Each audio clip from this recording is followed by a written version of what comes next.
Hey guys, it's James Nielsen Watt from practiceowner.com.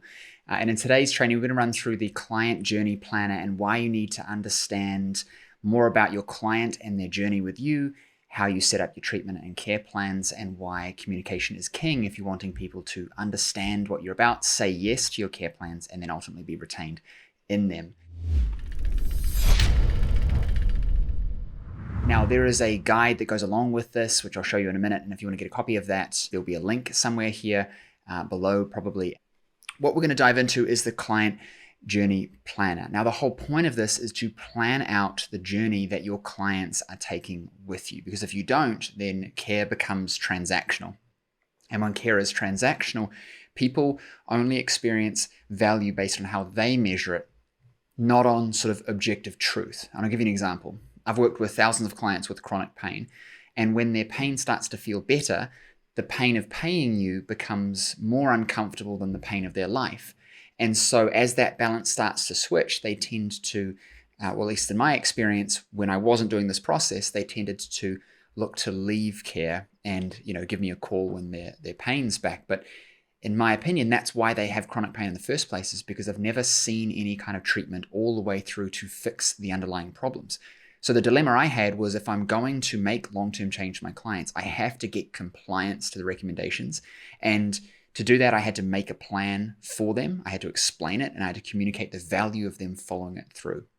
It's kind of like if you went to a personal trainer and you were looking to lose weight and get a six-pack, and you were all gung-ho and ready to go. You're excited for it, and then you started, and after doing a few different exercises and a few days of exercising, you looked down and you didn't have a six-pack yet. Would you quit? It'd make no sense to quit, but many of us do. And more so if you felt sweaty and you said, great, I've exercised, I don't need to keep going. Or in the case of my chronic pain clients, I've got a six-pack now, and I'm going to stop going to the gym. Those people, for me, were just going to regress back into where they were. They had to be maintained. So if you are watching this today, I'm going to show you how to convert more people, retain them longer, get them better outcomes, and do it without being salesy, because you're leading by your truth, which is, you've got a problem. I know I can help you. Here's the plan. Does this make sense? Let's move forward. So let's get into it. The client journey planner looks like this. We are taking our client from problem with our process to our promise. And our goal is to better understand our people so that we can present them what's necessary to motivate them to take action. Without a plan, we're just winging it, and clients aren't going to follow through. If you've ever had a problem of clients not continuing or finishing care plans, this is why. Okay. So the first thing that we want to look at is, who is it, the person that we're working with, and what is their overlying problem and their underlying problem. So what I mean by that is, a person's overlying problems are all about what they're experiencing in their life. They're suffering. The underlying is the causal relationship, the things that are causing that, okay? And on the other side of it, we've got our subjective and our objective. Our subjective is understanding what we're trying to achieve for them and how they want to feel, and our objective is the measurable change. If somebody comes with chronic pain and I, fix their problem, but I'm not able to help them see subjectively the improvement, then they're going to feel like I haven't helped them. How many of you have experienced that? You've helped a client objectively, but they don't feel subjectively like you've helped them because their perspective is off, or they're not noticing certain things. For example, I had a client who had excruciating back pain for years. They couldn't move properly. They saw me for a series of treatments over a series of weeks.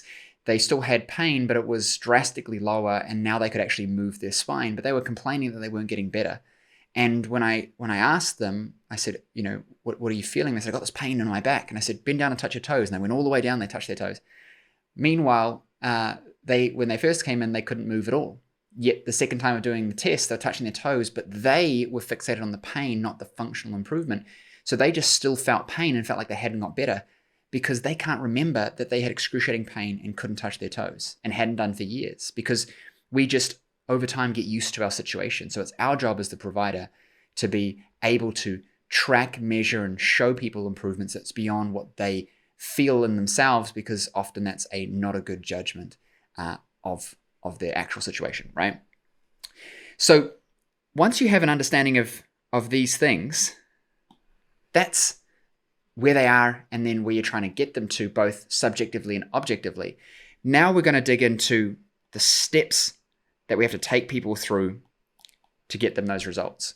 And ideally, also the timeline, right? So if I know that I'm working with somebody over 6 weeks and I need to do these things, that's the steps to go through. Now I have what we would call your vehicle. Your vehicle is literally the vehicle that takes them from where they are to where they want to be. And in a sales, if I dare say the word, context of trying to enroll a client where you're convincing them to take the right actions to get results, because people don't know, otherwise they wouldn't have problems, or they'll be making better decisions for themselves, is that imagine that I'm trying to convince you to catch a plane on a plane trip to go to Hawaii or Fiji. Now imagine that you believe that you can ride a bicycle to Fiji or whatever. It's going to be very difficult for me to convince you to get a plane, and you're going to feel like you've been sold to with me trying to convince you to go on a plane if I don't help you first understand that there is an ocean between where you are and where you want to get to. If you believe that you can ride a bike to Fiji, then there's no way for me to sell you a plane ticket, because you're going to think I'm trying to scam you. So my first job is to help you understand the ocean that exists between, literally in this case and figuratively in the case of our clients, so that when we present our vehicle, which is our 6-week program, our 12-week program, whatever your care plan is, the recommendations, fits and makes sense with the ocean that is in front of that client. And then we use their current situation as a motivator to get them to take action, and their desired outcome as the carrot in front of the donkey, for lack of a better term, to keep them moving down the line. And if we marry those three things together, then we're able to get our clients better outcomes, because we can do what we need to, which is, truthfully, this person needs to follow this plan that I've set, because I know it's going to get them the best outcomes. Now, the last part to that is, once we have our steps, we're literally just looking at, well, what does that care plan look like? Now, a lot of people are concerned about doing care plans and packages and whatnot. I'm not here to convince you to sign people into contracts. I'm here to say the truth is, and I think you'll agree with me, that seeing a client as you go, we'll see how we go, is not really going to produce the best outcomes statistically if I took 100 people and just winged it with all of them. Versus, gun to my head, if I saw you twice a week for 6 weeks, 12 weeks, whatever, I can have certainty that I will produce results for you. Now, if you had a loved one who had problems, would you just wing it, see how they go? Or would you be invested in them? You would check in with them, you maybe see them every day, you'd send them messages, you'd do more. So why are you not offering that to your clients? Now, typically it's kind of one of 2 to 3 reasons. The reason one is we're afraid of what other people are going to say, our profession. 2, we're afraid of what the client's going to say, and are we going to be the one in the community who just convinces people and scams people? And number 3, are we going to lose this new client? Well, if you focus on losing the new client, then you're going to do whatever it takes to keep them, and so you're going to under recommend to just get them in, and hopefully you get a result and they'll stick around.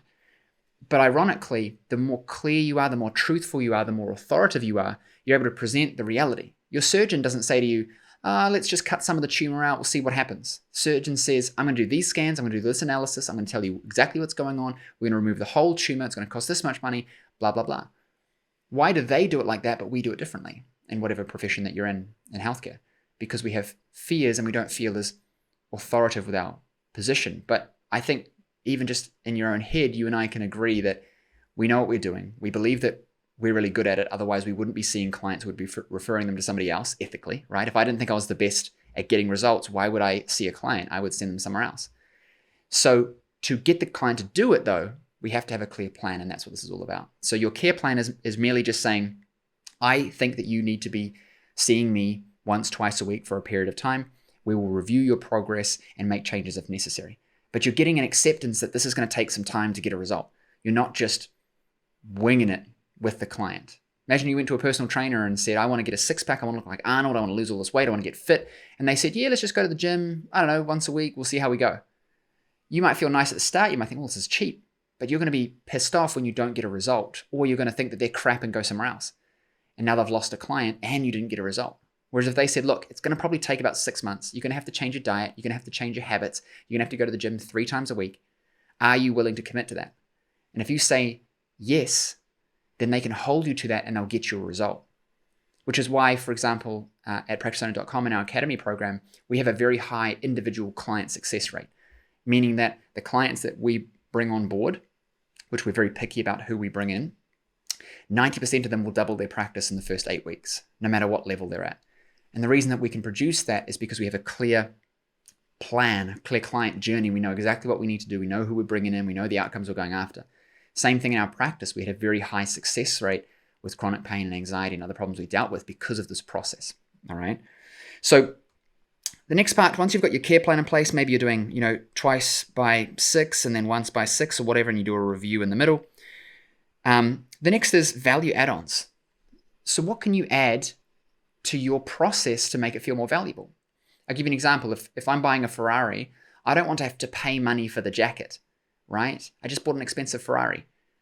But if you just increase the price of the Ferrari and then give me the jacket, I'm not going to care for an extra $150, but I'm going to love that I got a jacket for free. I've still paid for it. I just didn't pay for it. You know what I mean? So if you're thinking about your clients, can you make nutrition plans, exercise plans, community groups? Can you run workshops, bring in guest speakers, shopping lists, supplement lists? What can you do to make it easier for your clients to implement your recommendations? If you're telling somebody to exercise, give them the exercise plan, give them videos, give them a community group where they can ask questions, right? Run a workshop with a trainer or whatever. How can you make it easier for them to execute on what you've recommended to get better results? I'll give you an example. Clients in our practice always had kids. And so we created a kids area, and our staff were trained around managing kids and being fun for the kids and printing off coloring, pages or whatever. So the parents could bring their kids to the appointment, not be bothered by them, and get the healthcare that they needed. Whereas the obstacle was, I got kids, I'm picking them up after school. And we said, well, we've actually got a plan. We've got an area.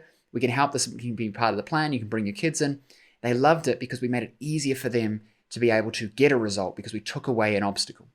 If you're a nutritionist and people are like, oh, well, you've given me the plan of what to eat, but, what am I supposed to cook? Like, I know I've got to eat healthy and more carrots or whatever, vitamin this, but, what am I going to cook? Give them a meal plan. Give them lists of things to order per week. Give them instructions, right? All of these things can provide additional value that helps clients get results. And for us, it makes it the discomfort of working with you is reduced and the perceived likelihood of success is increased because you're providing more value and making it simpler than the next person. Okay? So if you've done this entire process, you want to have a clear understanding of where your people are, where they want to get to, what your process is to get them a result, what the care plan looks like, the value add-ons look like, and this whole package, your client journey, you're now able to present that to your clients more effectively so they understand what you do, why it's valuable, and why they should work with you. And if you follow this process, you're going to have a much easier time in converting people and retaining them and increasing the value per client, which means your business is more successful and you have more resources to invest in yourself and your development. So if you found this valuable, leave a comment below. If you want the workbook, you can grab that. Like I said, if you're watching this on Facebook, just comment workbook below. On YouTube and our website, there will be a link or a form that you can fill out to grab it. And we have plenty of other resources. Wherever you're watching this right now, there are other resources and links to those things. You can check those out. And a little pitch at the end here, we help healthcare professionals grow their service businesses. We've worked with more than 600 practices now and generated over $300 million in revenue for them, which accounts for millions of patient visits. We're very, very good at what we do. And I want you to discover that yourself by watching these videos and checking out these guides and seeing that there is a structure and a system behind what we do, which is why we have such a high individual client success rate, but that we don't accept anybody. So if we're taking clients on right now, our team will reach out to you, get you some more resources and have a conversation. And if you're a fit, we'll talk about the programs and invite you in. But I appreciate you for watching, and I'll see you on the next video.